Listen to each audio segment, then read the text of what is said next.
ജ്ഞാനം കൊണ്ട് സംശയത്തെ സംഛിന്നമാക്കുക, ഇല്ലാതാക്കുക. ഇവിടെ ജ്ഞാനം എന്നതുകൊണ്ട് നമ്മൾ കഴിഞ്ഞ ക്ലാസ്സിലൊക്കെ ആവർത്തിച്ചു. ഈ ജ്ഞാനം എന്നത് എപ്പോഴും നാം ഓർക്കണം, കൃഷ്ണൻ പറയുന്ന ജ്ഞാനം അവനവനെ കുറിച്ചാണ്, മറക്കരുത്. അല്ലാതെ നിങ്ങളെ ഏതെങ്കിലും ബുക്ക് പഠിപ്പിക്കുകയല്ല, ഗീത പഠിപ്പിക്കുകയല്ല. എന്താണ് അവനവനെ കുറിച്ചുള്ള ജ്ഞാനം? അവനവന്റെ മനസ്സിനെ ഉയർത്താൻ പറ്റും, അവനവന്റെ കർമ്മത്തെ ശ്രേഷ്ഠമാക്കാൻ പറ്റും എന്ന് പറഞ്ഞാൽ സ്വാർത്ഥ കർമ്മം, എന്റെ സുഖം, എന്റെ ലോകം, എന്റെ ഇഷ്ടം, എന്റെ സ്പേസ് എന്നതിൽ നിന്ന് എന്റെ പ്രവൃത്തി കൊണ്ട് മറ്റുള്ളവർക്ക് സുഖം, മറ്റുള്ളവർക്ക് ഒരു ഊർജം കൊടുക്കുക, മറ്റുള്ളവരെ പ്രേരണ പ്രചോദനം കൊടുക്കുക, മറ്റുള്ളവർക്ക് ഉത്സാഹം കൊടുക്കുക, അങ്ങനെ മാറ്റിയെടുക്കുക. മീ എന്നുള്ളിടത്തൊക്കെ മറ്റുള്ളവരെ അവനവൻ ആത്മസുഖത്തിനായി ആചരിക്കുന്നത് അപരന് സുഖത്തിനായി വരണം എന്നൊക്കെ നാരായണ ഗുരുദേവനെപ്പോലുള്ള മഹാത്മാക്കള് ഈ ഒരു അർത്ഥതലത്തിൽ ഇരുന്നുകൊണ്ടാണ് പറഞ്ഞത്.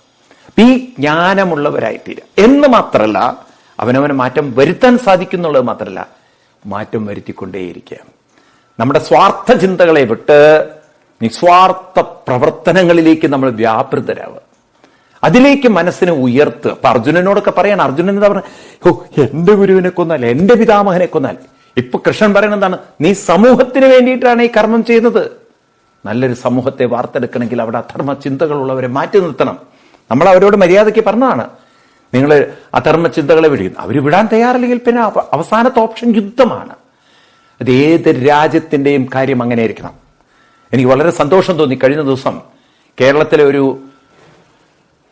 ചാനലിനെ സെൻട്രൽ ഗവൺമെന്റ് പൂട്ടിച്ചു. കാരണം അവർക്കിത്തിരി രാജ്യദ്രോഹ ചിന്തകൾ ഉണ്ടായിരുന്നു എന്നാണ് പറയുന്നത്. ഏതായാലും ആ വിഷയം ഹൈക്കോടതിയിലെത്തിയപ്പം ഹൈക്കോടതി കോട്ട് ചെയ്തത് മുഴുവൻ ഋഗ്വേദ മന്ത്രങ്ങളാണ്. പറഞ്ഞു, നല്ലതിനെ സംരക്ഷിക്കല് ഒരു ഭരണാധികാരിയുടെ ഉത്തരവാദിത്തമാണ്. ഒരു രാജ്യത്തിനെ അപകടത്തിലാക്കുന്നതിനെ നിയന്ത്രിക്കുന്നതും ഭരണാധികാരികളുടെ ഉത്തരവാദിത്തമാണ്. അതുകൊണ്ട് ഭരണാധികാരികൾ ഒരു രാജ്യത്തിന്റെ സുരക്ഷയ്ക്ക് പരമപവിത്രമായ ഒരു സ്ഥാനം കൊടുക്കണം. കാരണം ഒരു രാഷ്ട്രത്തിന്റെ സുരക്ഷ വളരെ ഇമ്പോർട്ടൻ്റ് ആണ്. തിന്ന ചോറ് നന്ദിയില്ലാത്ത കുറെ ഒറ്റിക്കൊടുപ്പുകാർ ഈ രാജ്യത്തിലുണ്ടായിരിക്കും, സ്വന്തം മണ്ണിനെ ഒറ്റിക്കൊടുക്കുന്നവർ. എന്നാൽ ഇവിടുത്തെ ആനുകൂല്യങ്ങളും ഇവിടുത്തെ ചോറും കഴിച്ചിട്ടാണ് ഈ മഹാക്രൂരത, നന്ദികേടവർ കാണുന്നത്. അപ്പൊ അത്തരം ആളുകൾ സമൂഹത്തിലുണ്ട്, നാം അത് തിരിച്ചറിയണം. കേരളത്തിൽ അതുള്ള അവർക്ക് വളരാനുള്ള സാധ്യതകൾ കൂടുതലുണ്ട് എന്നാണ് ഇവിടുത്തെ ഓരോ DGPമാർ റിട്ടയർ ചെയ്തു പോകുമ്പോൾ പറയുന്നത്. ഇവിടെ സ്വന്തം രാഷ്ട്രത്തോട് കൂറില്ലാത്ത, ഇവിടുത്തെ ആനുകൂല്യങ്ങളുടെ പ്രശ്നം വന്നാൽ നോക്കൂ, ഇവരൊറ്റക്കെട്ടാണ്, അവർക്ക് ആനുകൂല്യങ്ങൾ കിട്ടണം. എന്നാൽ രാഷ്ട്രത്തോട് അത്രമാത്രം സ്നേഹമില്ല, ആ രാഷ്ട്രത്തെ ഒറ്റിക്കൊടുക്കുക. നമ്മൾ പറയില്ലേ, കഴിച്ച ചോറിന് നന്ദിയില്ലാത്തവര്, അങ്ങനെ ഒരു വിഭാഗം ഉണ്ടായിരിക്കും. അപ്പൊ ആ തരത്തിൽ കുറെ എണ്ണം ഉണ്ടാകുമ്പോൾ അവരെ വരച്ച വരയിൽ നിർത്തേണ്ടത് ഭരണാധികാരികളുടെ ഉത്തരവാദിത്വമാണ്. അതിലൊരു വിട്ടുവീഴ്ച ഭരണാധികാരികൾ ചെയ്തു പോയാൽ പിന്നെ ആ രാജ്യം കുത്തഴിഞ്ഞതായി. അതുകൊണ്ടാണ് ഇത്രയും 10-60 കൊല്ലം രാജ്യം കുത്തഴിഞ്ഞു പോയത്. കാശ്മീർ പോലുള്ള പ്രശ്നങ്ങളൊക്കെ വരച്ച വരയിൽ നിർത്തിയിരുന്നെങ്കിൽ ഇന്നിപ്പോ അവിടെ എന്ത് സമാധാനം. നിങ്ങളൊന്ന് പോയി നോക്കൂ, കാശ്മീരിൽ ഈ പറഞ്ഞ സകല വർഗങ്ങളും കേരളത്തിൽ അവിടെ ടൂറിന് വരുന്നത് കാണാം. ഞങ്ങൾ പോയ സമയത്ത് ധാരാളം ചെറുപ്പക്കാരെ മലപ്പുറം ജില്ലയിൽ നിന്ന് അവിടെ അവരുണ്ടായി. ഞങ്ങൾ കണ്ണുകൊണ്ട് കണ്ടാണ്. ഇന്നിപ്പോ അവർക്കൊക്കെ സ്വൈര്യമായിട്ട് യാത്ര ചെയ്യാൻ പറ്റുന്ന സ്ഥലമായി കാശ്മീർ മാറിയിട്ടുണ്ടെങ്കിൽ നിർത്തേണ്ടതിനെ വരച്ച വരയിൽ നിർത്താൻ കഴിവുള്ള ഭരണാധികാരികളുള്ളതാണ്. അപ്പൊ അതുപോലെയാണ് നമുക്ക് മനസ്സിനെയും പരിശീലിപ്പിക്കണം.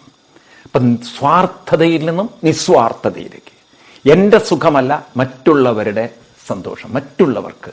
അപ്പൊ അവർക്ക് സന്തോഷമുണ്ടാകുന്ന വിധത്തിൽ നമ്മുടെ മനസ്സിനെ ആക്കിയെടുക്കുക. ഇനി അങ്ങനെ നമ്മൾ ആക്കിയെടുക്കുമ്പോഴും വീണ്ടും വീണ്ടും ഓർക്കുക, പ്രതീക്ഷകൾ മനസ്സിനെ എന്നും പ്രതീക്ഷിച്ചപ്പോൾ കിട്ടാതിരുന്നാൽ വലിയ തരത്തിലുള്ള വിഷമത്തിലേക്ക് കൊണ്ടുപോകും. അപ്പൊ നമ്മുടെ പ്രതീക്ഷ എപ്പോഴും നമ്മുടെ പ്രവൃത്തി നന്നാവണം, നമ്മുടെ പ്രവൃത്തി കൊണ്ട് ഗുണമുണ്ടാവണം. പ്രവൃത്തിയിൽ പ്രതീക്ഷ വെക്കുക, അല്ലാതെ മറ്റുള്ളവർ തരുന്ന കാര്യത്തിൽ പ്രതീക്ഷിക്കണം. പക്ഷെ പ്രതീക്ഷ പൂർണ്ണമായി വെച്ചാൽ അത് കിട്ടിയിട്ടില്ലെങ്കിൽ ദുഃഖിക്കേണ്ടി വരും. അപ്പൊ പ്രവൃത്തിയിൽ പ്രതീക്ഷ വെക്കുക, പ്രതീക്ഷയിൽ പ്രതീക്ഷ അമിതമായി വെക്കാതിരിക്കുക. എന്തൊരു നല്ല കാര്യമാണത്. പ്രതീക്ഷിച്ചോളൂ, പക്ഷെ പ്രതീക്ഷയിൽ അമിതമായ പ്രതീക്ഷ വെക്കാതിരിക്കുക.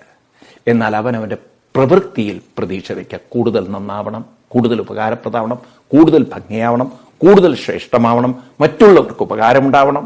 അങ്ങനെ ചിന്തിക്കുക. ഈ തരത്തിൽ നാം തന്നെ നമ്മളെ കൗൺസിലിംഗ് ചെയ്തുകൊണ്ടിരിക്കുക. ഈ കൗൺസിലിങ്ങിനെയാണ് കൃഷ്ണൻ ജ്ഞാനം എന്ന് പറയുന്നത്. ഒരു സംശയമില്ല, സംഛിന്ന സംശയ, എല്ലാ സംശയങ്ങളെയും. അതാണ് ഇതൊക്കെ നമ്മൾ വായിക്കുമ്പോൾ നമുക്കൊരു വലിയൊരു സാറ്റിസ്ഫാക്ഷൻ. അല്ലെങ്കിൽ എന്താ പറയുക, ഇതൊന്നും മനസ്സിലാക്കിയിട്ടെങ്കിൽ ഞാൻ അവർക്ക് വേണ്ടി ഇത്രയൊക്കെ ചെയ്തു, നാലൊരു നന്ദി അവർ കാണിക്കേണ്ട, ഒരു നല്ല വാക്ക് പോലും അവർ പറഞ്ഞില്ല. ഈ കാലഘട്ടത്തിൽ ഈ ലോകത്തിൽ ആർക്കും നന്ദിയില്ല, ഒന്നിനൊരു ഉപകാരത്തിന്റെ ഒരു നല്ല വാക്ക് പോലും പറയാൻ. നമ്മളങ്ങനെ ഇരുന്ന് നമുക്ക് വിഷമിക്കാം.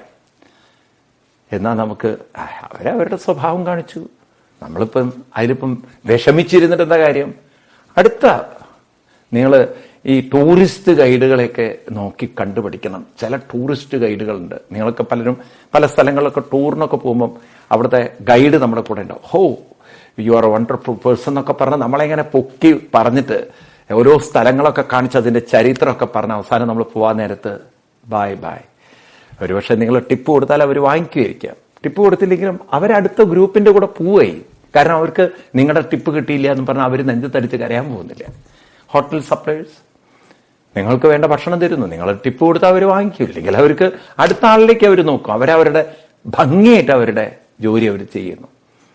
അപ്പം അങ്ങനെ നമ്മുടെ ജീവിതത്തിൽ നല്ല രീതിയിൽ നമ്മൾ ഭംഗിയായിട്ട് നമ്മുടെ കർത്തവ്യങ്ങളെ, കടമകളെ കൊണ്ടു നടക്കുകയും, എന്നാൽ അതേസമയം പ്രതീക്ഷ ഉണ്ടെങ്കിൽ പോലും പ്രതീക്ഷയിൽ അമിത പ്രതീക്ഷ വയ്ക്കാതെ ജീവിക്കുന്നവർക്ക് വലിയ മാനസികമായ ശക്തിയും കരുത്തുമുണ്ടാവും.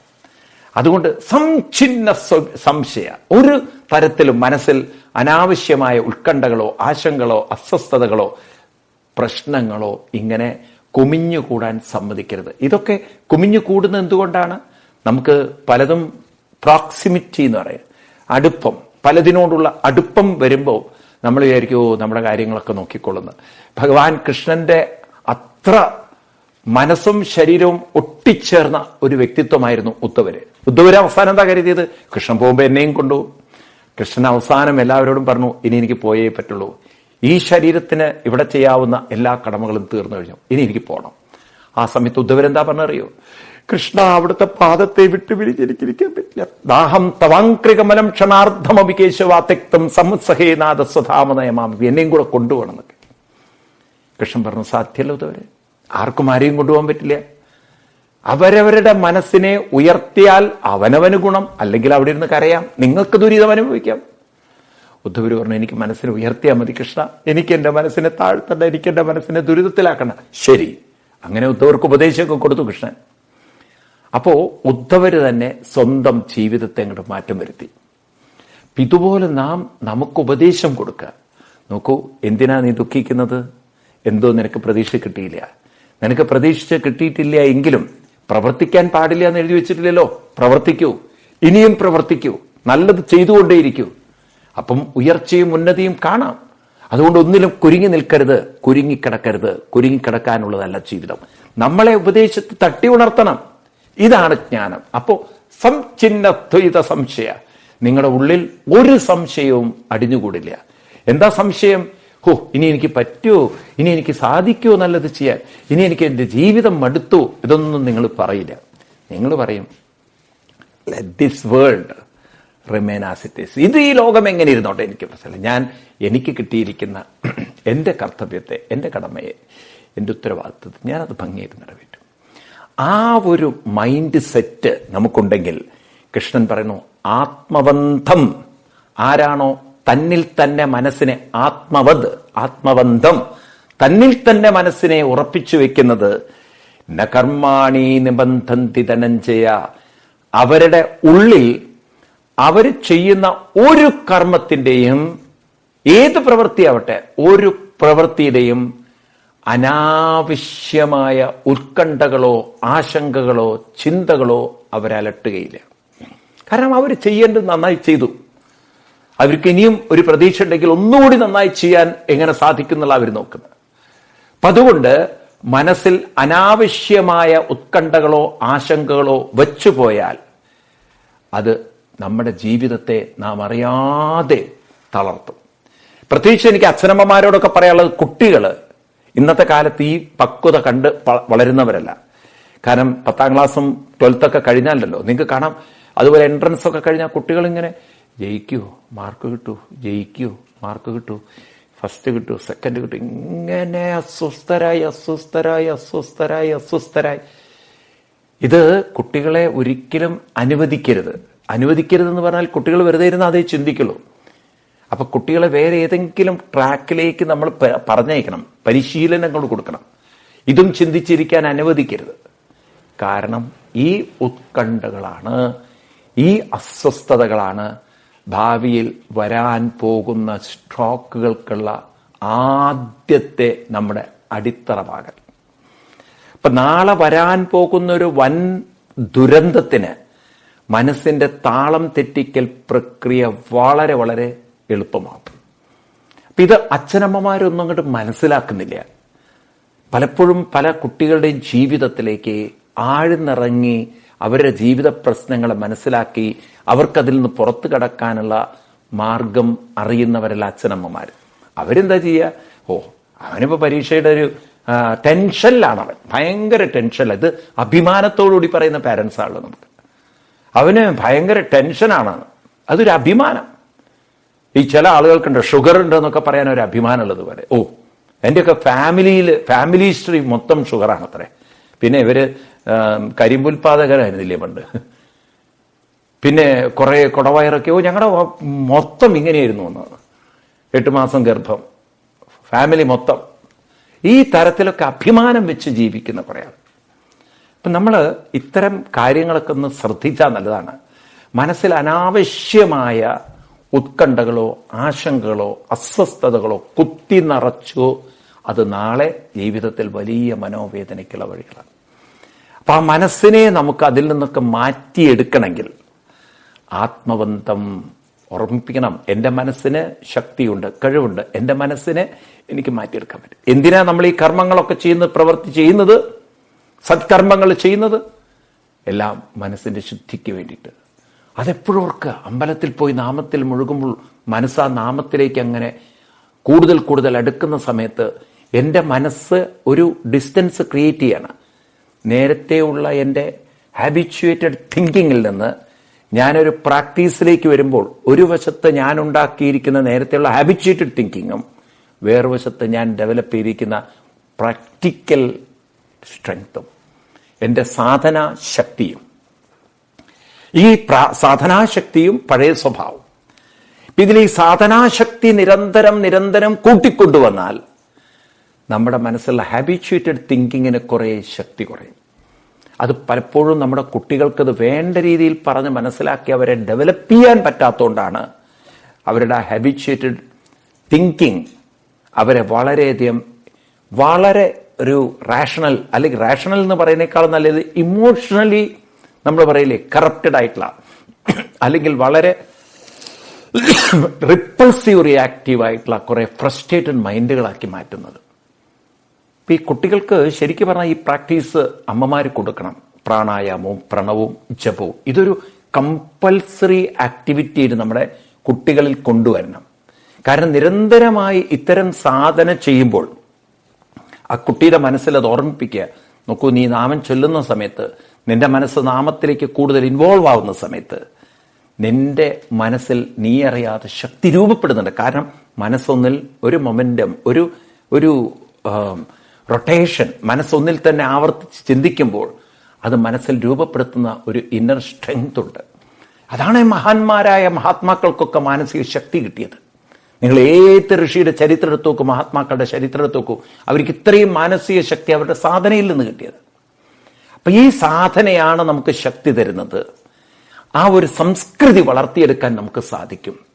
സാധനയിലൂടെ മനസ്സിനെ കരുത്തുള്ളതാക്കാം, ശക്തിയുള്ളതാക്കാം എന്ന് നിരന്തരം മനസ്സിൽ ഉറപ്പിച്ചുകൊണ്ട് അങ്ങനെ നമ്മുടെ ജീവിതത്തെ നമ്മൾ വാർത്തെടുക്കാൻ സാധിച്ചാൽ, അങ്ങനെ ആർക്കാണോ മനസ്സിനെ ഉയർത്തിയെടുക്കാൻ സാധിക്കുന്നത് അങ്ങനെയുള്ളവർക്ക് മനസ്സിലാവും ഇന്ന നിബന്ധന്തി ധനഞ്ജയ കർമാണി.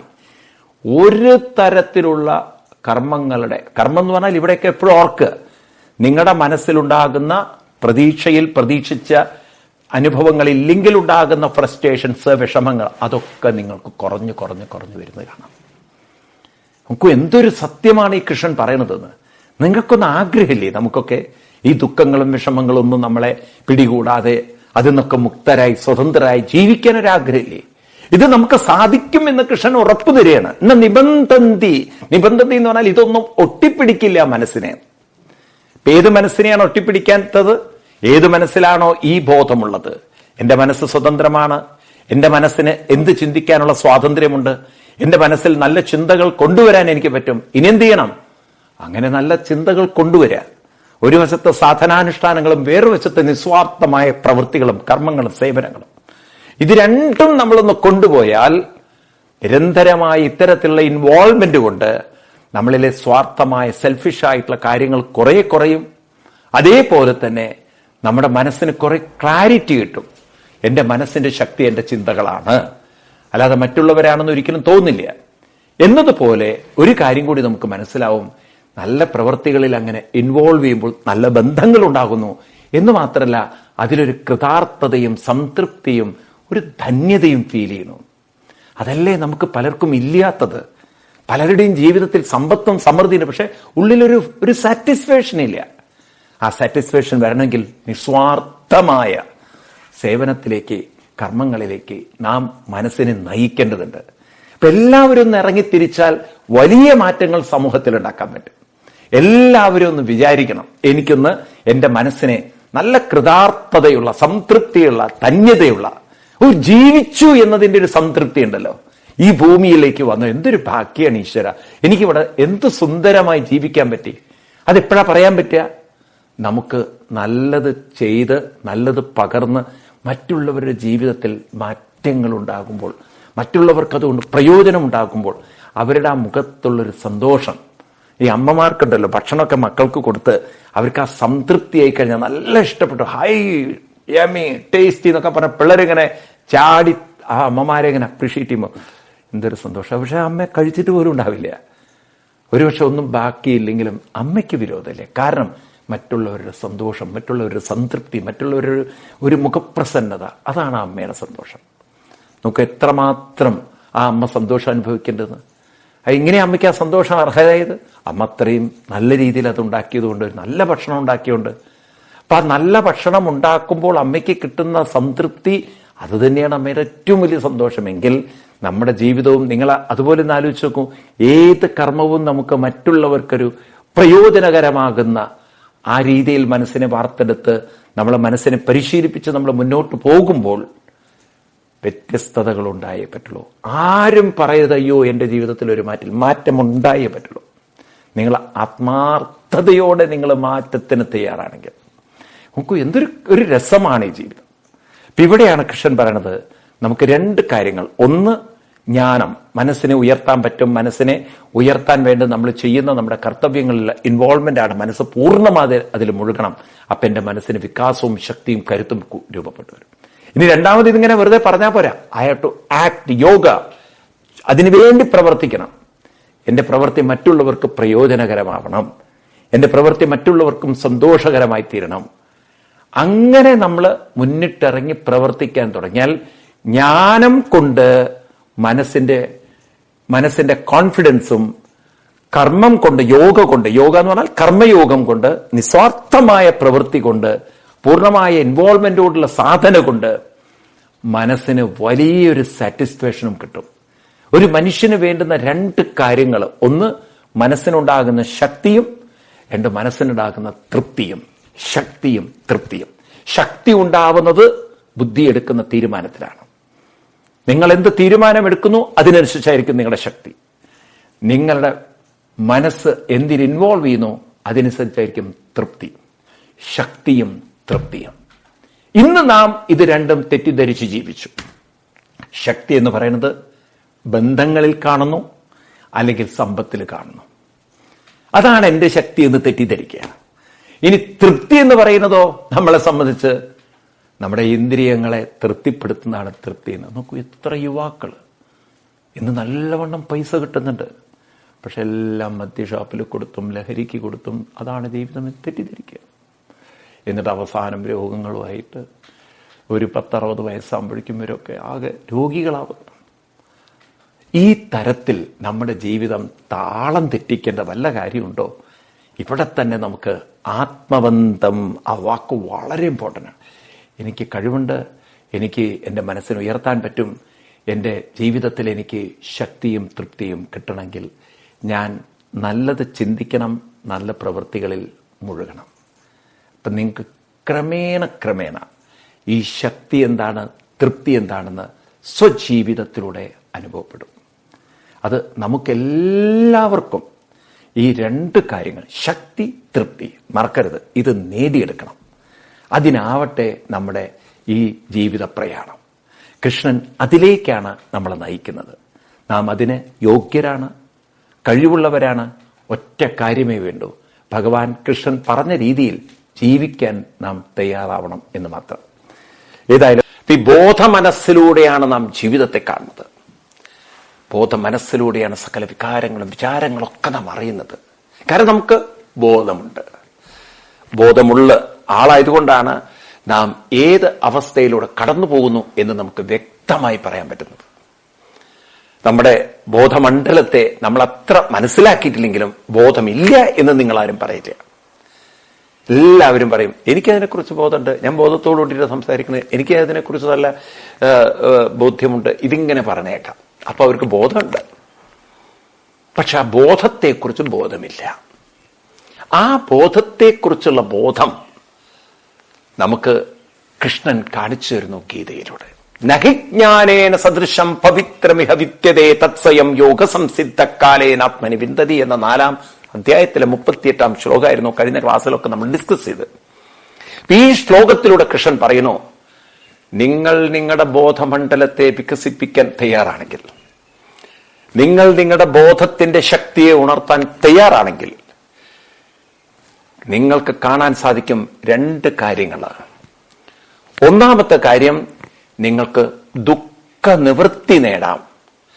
2, നിങ്ങൾക്ക് കാര്യപ്രാപ്തികൾ, കാര്യവിജയം നേടാം.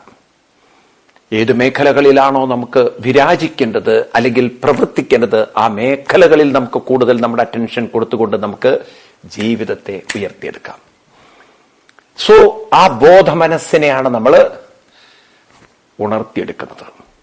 ഏത് ജോലിക്കായാലും, ഒരു കൃഷിക്കാരനായാലും കൈക്കോട്ട്, പിക്കാസ്, അതുപോലെ തന്നെ അരിവാള്, അങ്ങനെയുള്ള ആയുധങ്ങളൊക്കെ ഉപയോഗിച്ചുകൊണ്ട് കൃഷി പണി ചെയ്യുന്ന ആള് അത് മൂർച്ച കൂട്ടണ്ടേ? അത് വേണ്ടത്ര ഒരു ഷാർപ്പ്നെസ് വേണ്ടേ? അതിന്റെ ചുണ്ടല്ല, ഒരു പിക്കാസിന്റെ ചുണ്ടെല്ലാം ഒടിഞ്ഞ് അല്ലെങ്കിൽ മടങ്ങി, അതുകൊണ്ട് എന്ത് കുത്താനാണ്? എന്ത് വെട്ടിയെടുക്കാനാണ്? അപ്പൊ അയാളുടെ ആയുധത്തിന് നല്ല മൂർച്ച വേണം. ഏത് ഫീൽഡിലുള്ള ആളായി, ഒരു വാഹനം ഓടിക്കുന്ന ആൾ വാഹനം സർവീസ് ചെയ്ത് വെക്കുന്നു. ഇതുപോലെ നാം നമ്മുടെ മനസ്സിലൂടെയാണ്, ബോധമനസ്സിലൂടെയാണ് ജീവിക്കുന്നതെങ്കിൽ ആ ബോധമനസ്സിനെ ഒന്ന് ശരിയാക്കി വെക്കേണ്ടതില്ലേ? ഏത് ജോലിക്കാരനും അവന്റെ ആയുധങ്ങളെ നന്നാക്കി വെക്കുമ്പോൾ ബോധമനസ്സെന്ന ആയുധത്തിലൂടെയല്ലേ നമ്മൾ ജീവിതത്തെ അറിയുന്നതും അനുഭവിക്കുന്നതും ആസ്വദിക്കുന്നതും.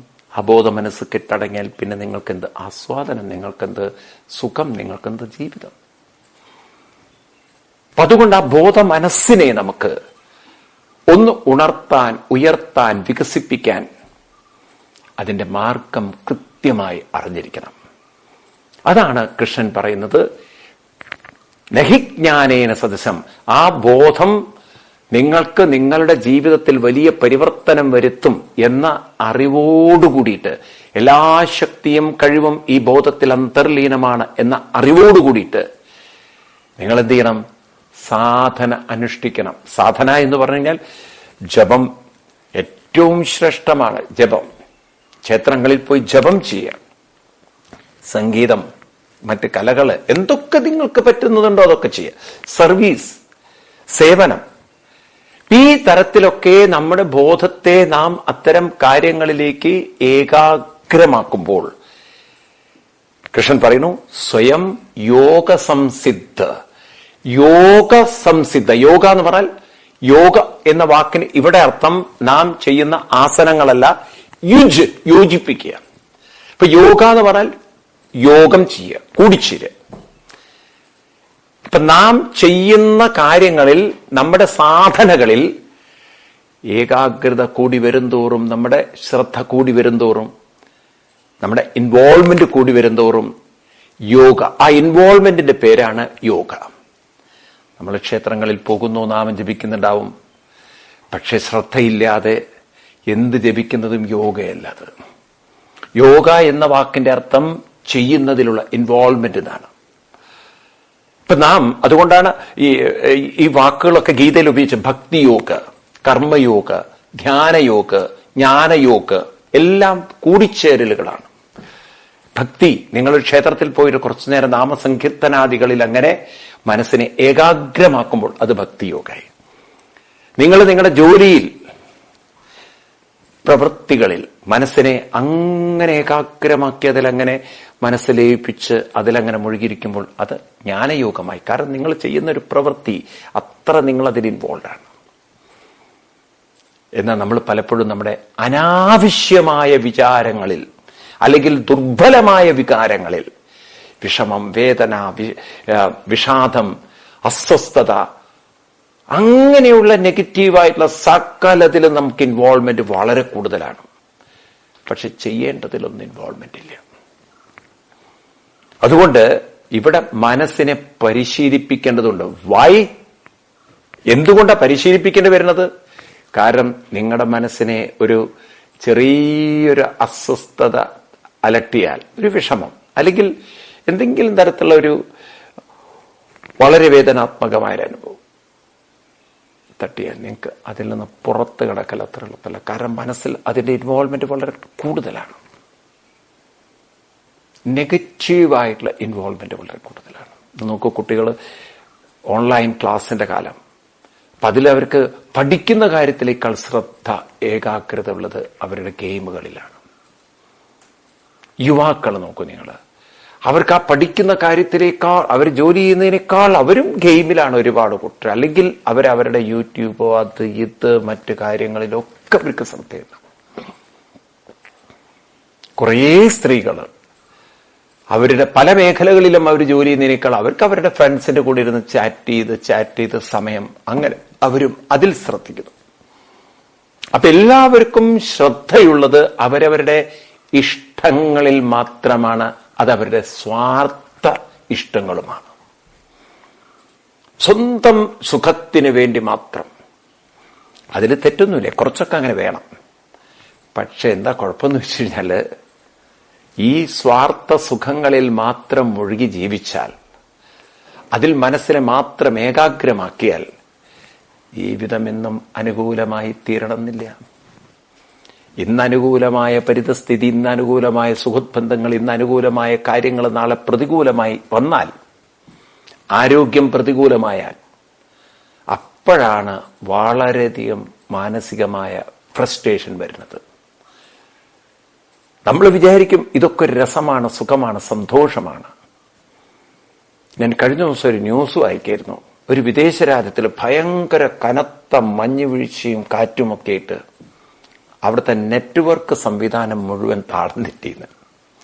ഇതിൽ കുത്തിത്തോണ്ടി സുഖം കണ്ടെത്തുന്നവന് നെറ്റ്വർക്ക് പോയാൽ പിന്നെന്ത് സുഖം?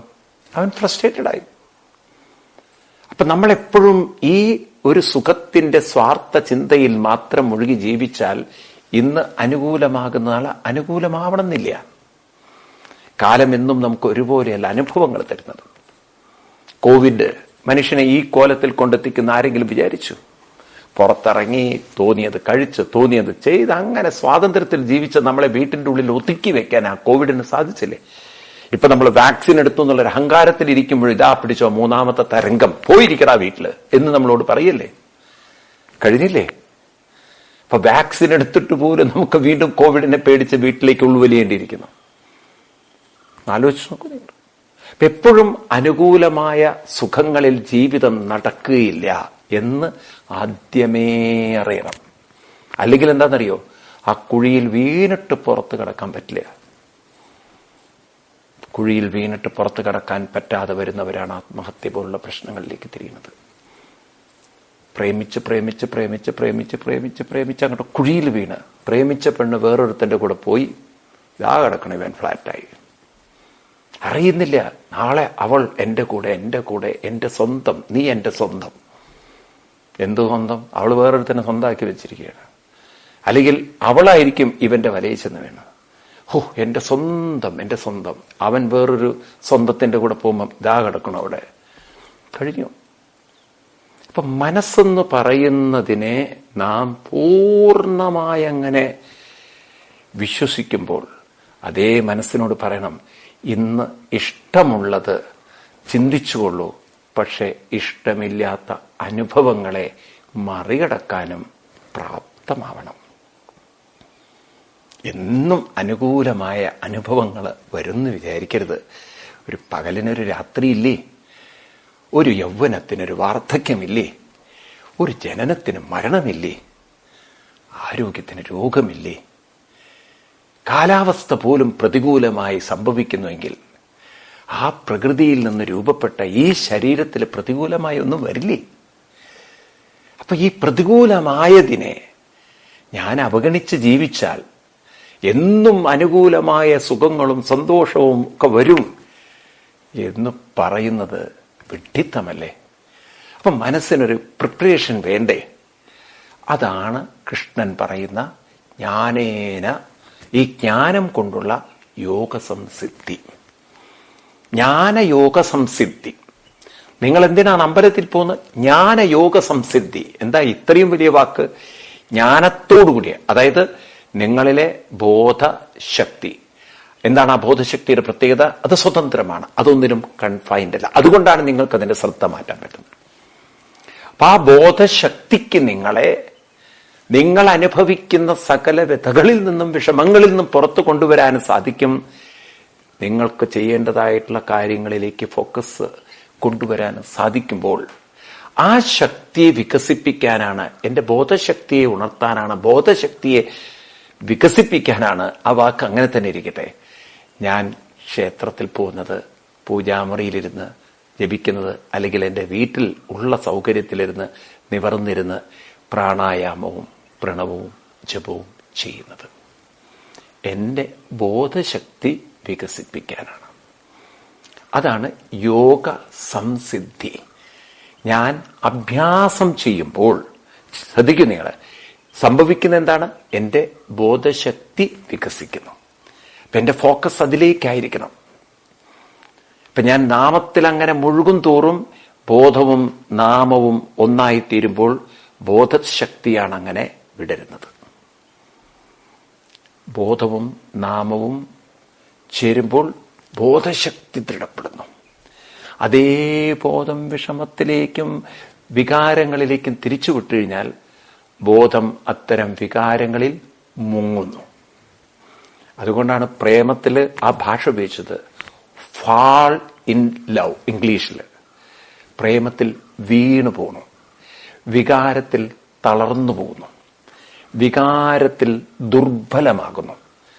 അപ്പൊ നോക്കൂ, അവിടേക്ക് ഉയരുകയല്ല ചെയ്തത്, അവിടെയൊക്കെ തളരുകയാണ്, വീഴുകയാണ്. എന്നാൽ നാമം പോലുള്ള കാര്യത്തിൽ വിടരുകയാണ്. ഒന്ന് തളരുന്നു, മറ്റത് വളരുന്നു. ഒന്ന് തകരുന്നു, ഒന്ന് ഉയരുന്നു. രണ്ടും വ്യത്യസ്തമാണ്.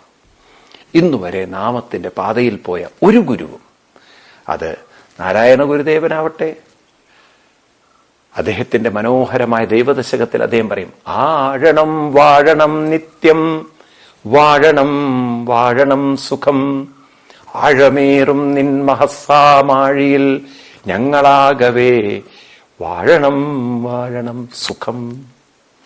അവിടെ സുഖത്തിലേക്ക് വാഴുകയാണ്, സുഖത്തിലേക്ക് ഉയരുകയാണ്. എന്നാൽ ഇവിടെയാണെങ്കിലോ ദുർബലതയിലേക്ക് താഴുകയാണ്. നാം തിരിച്ചറിയുന്നില്ല, നാം ഉയരുകയാണെന്നാണ് വിചാരിക്കുന്നത്. ഞാൻ പ്രേമത്തിൽ ഉയരുകയാണെന്ന് വിചാരിച്ചിട്ടാണ് ഒരു പെണ്ണൊരു പയ്യന്റെ പിന്നാലെ അന്തമായി പോകുന്നു. പ്രേമം എന്നെ ജീവിതത്തിൽ എന്താണ് എന്നും പറഞ്ഞിട്ടാണ് ഒരു കാമുകനായിട്ട് ഒരുത്തൻ ഓടുന്നത്. അവൻ അറിയുന്നില്ല ഇത് എത്തുന്നത് ഒരു വലിയ ദുഃഖത്തിലേക്ക്. എന്ന് വെച്ചിട്ട് പ്രേമിക്കരുതെന്നല്ല, പക്ഷെ പ്രേമത്തിൽ ഉയരാൻ സാധിക്കണം. പ്രണയം എന്ന വാക്കിന്റെ അർത്ഥം പോലും ഇന്നത്തെ യുവസമൂഹം മറന്നുപോയി. പ്രണയം എന്നാൽ ഇന്നത്തെ കാലഘട്ടത്തിൽ പ്രണയത്തിൽ തന്നെ ഒരു നൈരാശ്യമുണ്ട്, നിരാശയുണ്ട്. പ്രണയ നിരാശ. പ്രണയം നിരാശയിലേക്കുള്ളതല്ല, പ്രണയത്തെ ഉദാത്തമാക്കുക, അതായത് കൈപിടിച്ചുയർത്തുന്നതാക്കുക പ്രണയം. അപ്പം അതിനെ കൈപിടിച്ചുയർത്താനുള്ള സാധനാനുഷ്ഠാനം ഒരാളിലുണ്ടെങ്കിലേ മറ്റൊരാളെ കൈപിടിച്ചുയർത്താൻ പറ്റുള്ളൂ. ഒരു കാമുകൻ അല്പമൊന്ന് സാധന ചെയ്താൽ കാമുകയെ കൈപിടിച്ചുയർത്താം. കൃഷ്ണൻ ഗോപികമാരെ കൈപിടിച്ചുയർത്തിയ പ്രണയം അത് നൈരാശ്യത്തിൻ്റെ അല്ല, അത് വിവേകത്തിൻ്റെയാണ്, അത് വളർച്ചയുടേതാണ്, വികാസത്തിൻ്റെതാണ്. അതാണ് ശരിക്കും പ്രേമം. മറ്റൊരാളെ വീഴുകയോ വീഴ്ത്തുകയോ തളർത്തുകയോ തകർക്കുകയല്ല, മറ്റൊരാളെ കൈപിടിച്ചുയർത്തുകയാണ്.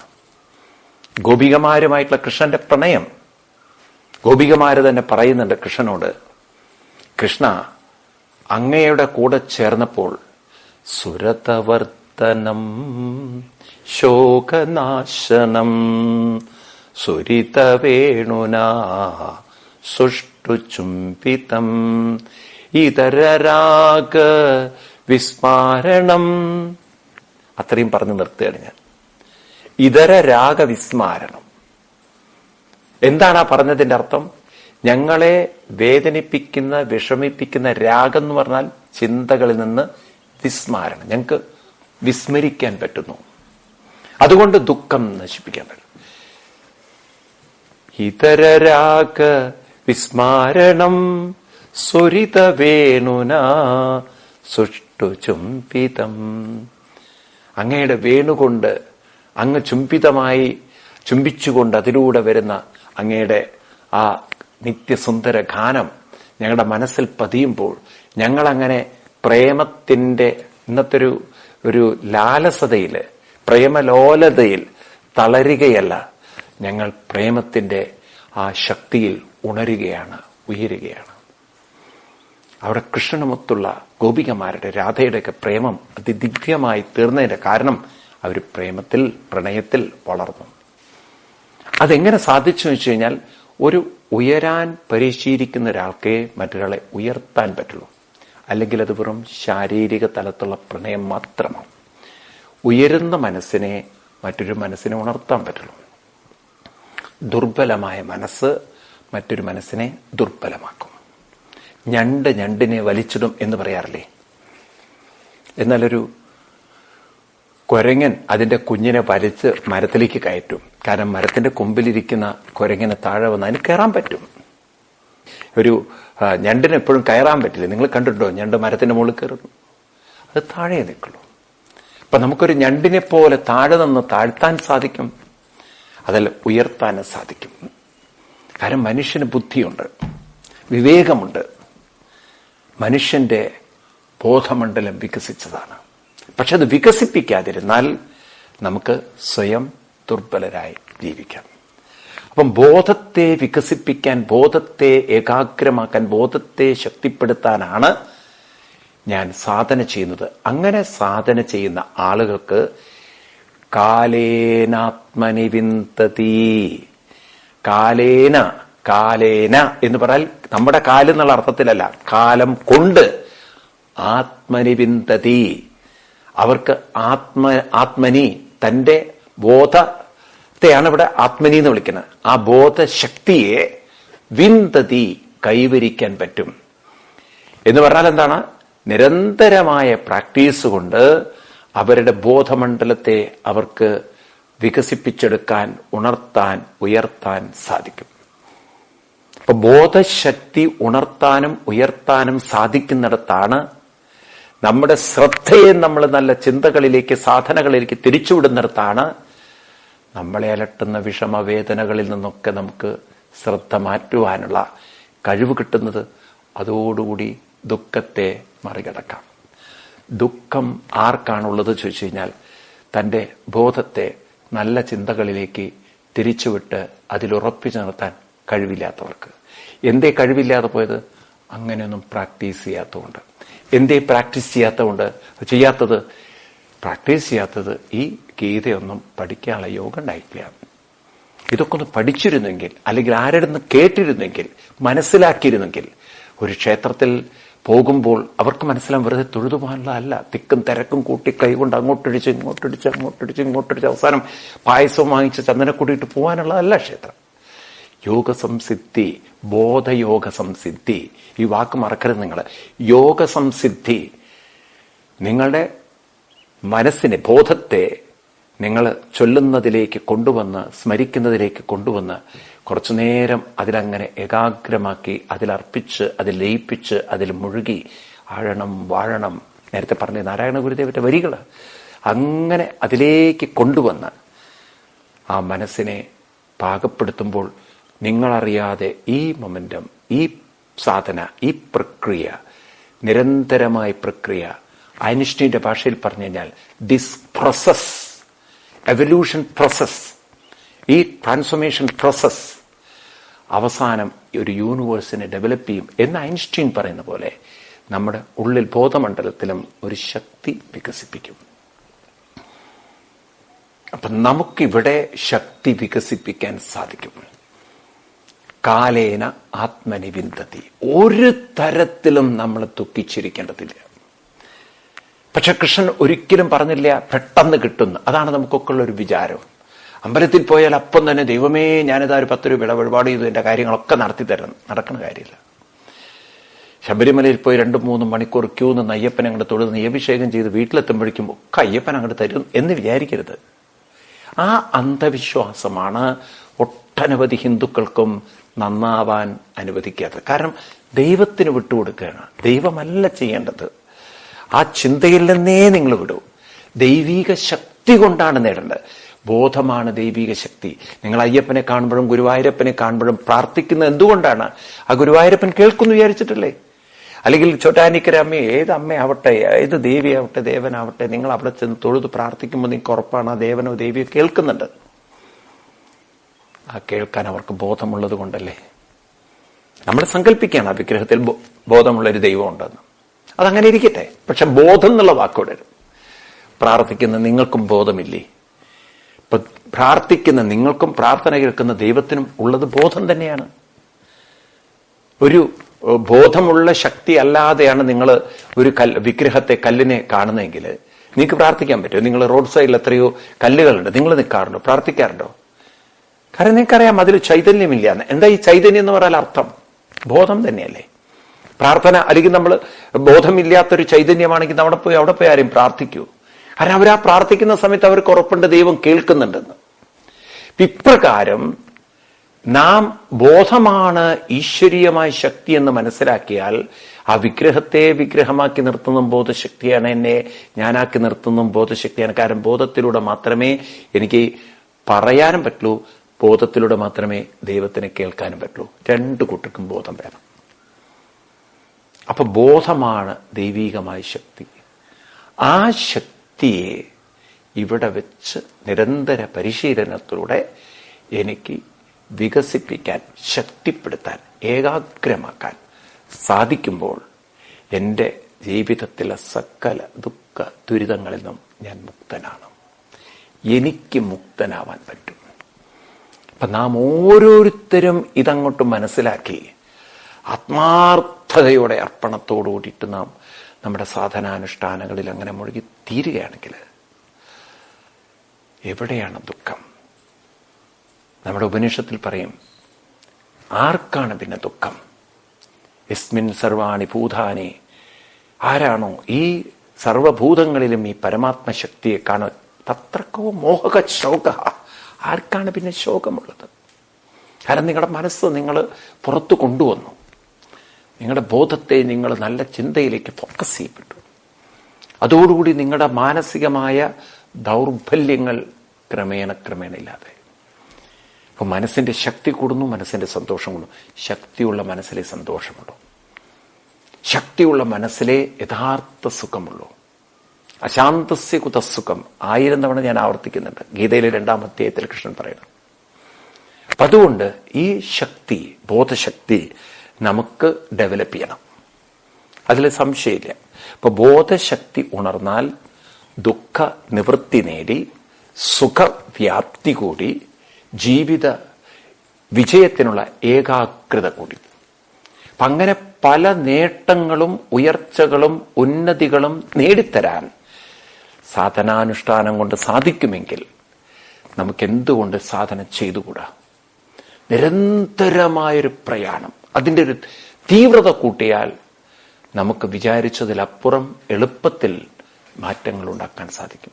പലരും സാധന ചെയ്യുന്നുണ്ടെങ്കിലും എവിടെയോ വേണ്ട രീതിയിൽ ചെയ്യാത്തത് കൊണ്ട് ഉന്നതി കൈവരിക്കാൻ പറ്റുന്നില്ല.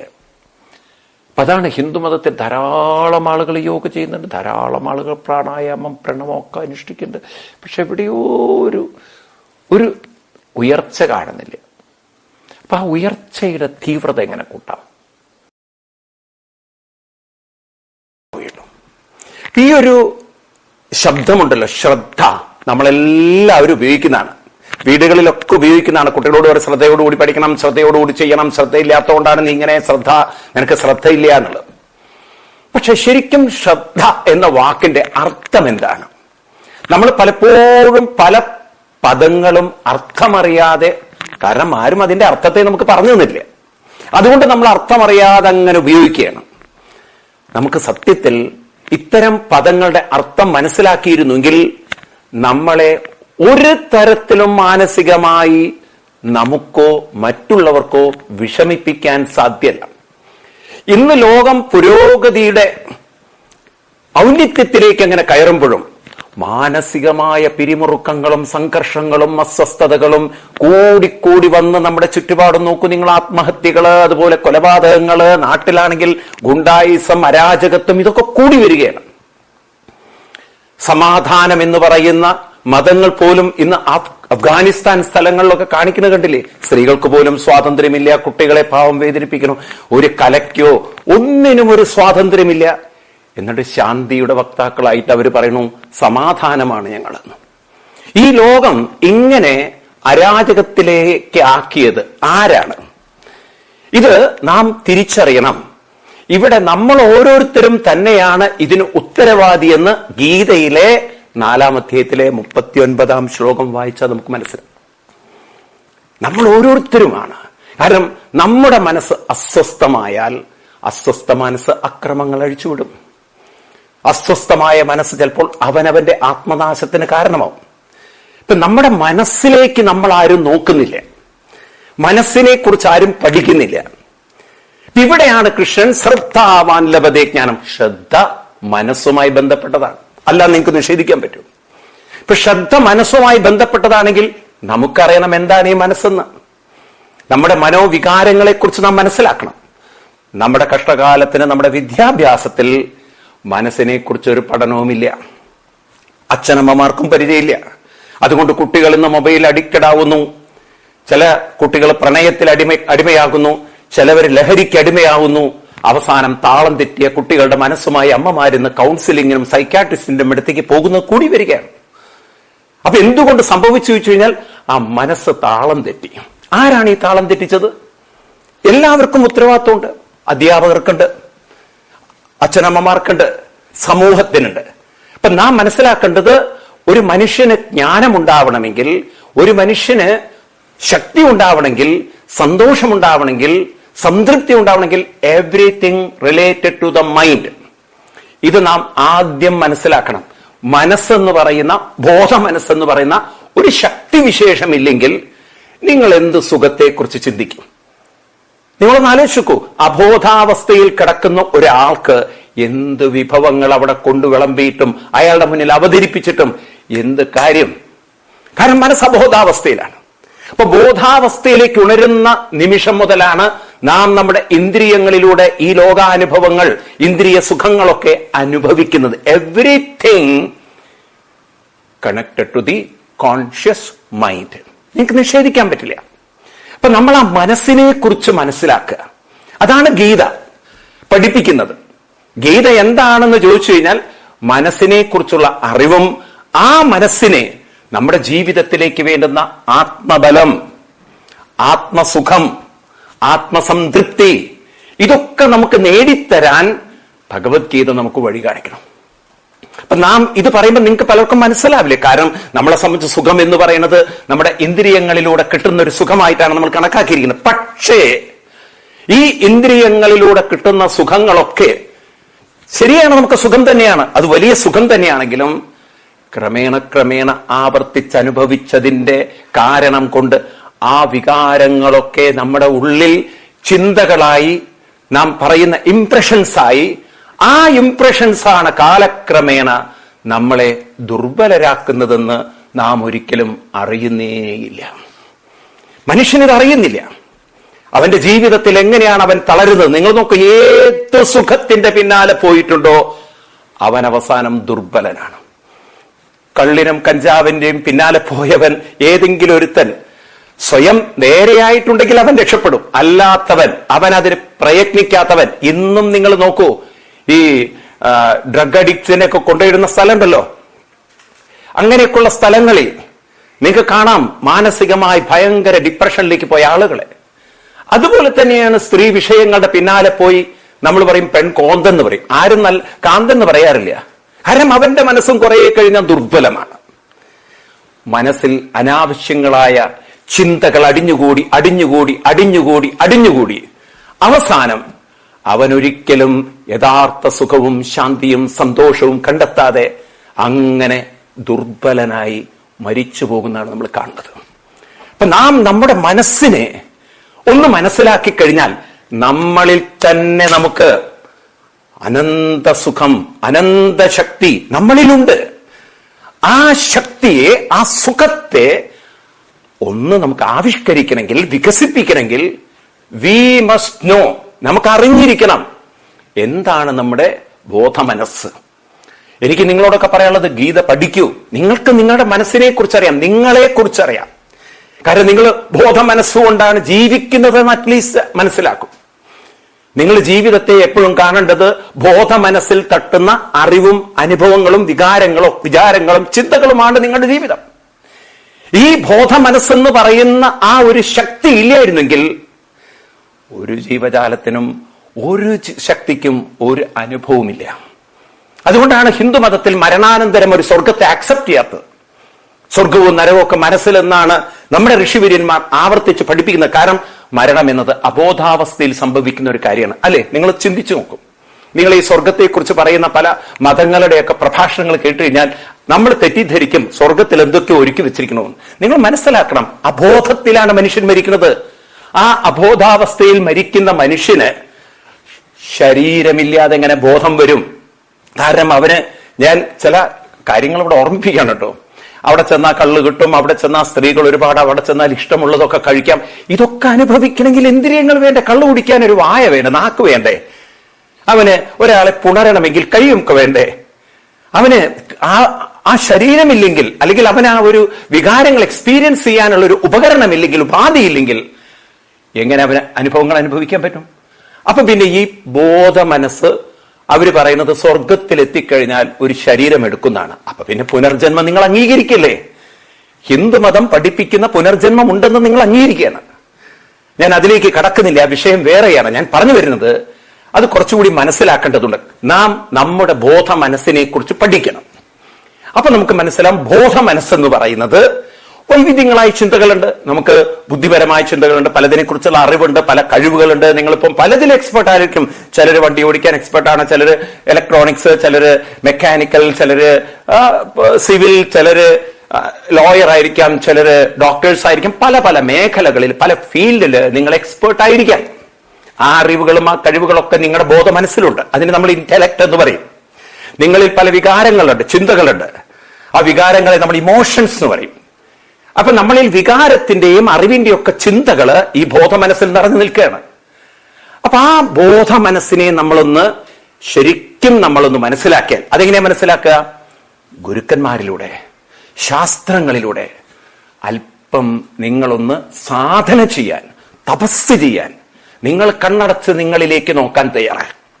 നിങ്ങളൊന്ന് സംയതേന്ദ്രിയ, കൃഷ്ണൻ ഇവിടെ പറയാണ് സംയതേന്ദ്രിയ. ആരാണോ ഇന്ദ്രിയങ്ങളെയൊക്കെ നടച്ച് അവനവനിലേക്ക് നോക്കാൻ ശ്രമിക്കുന്നത്, അവരവർക്ക് ആ ബോധ മനസ്സിനെ കാണാം.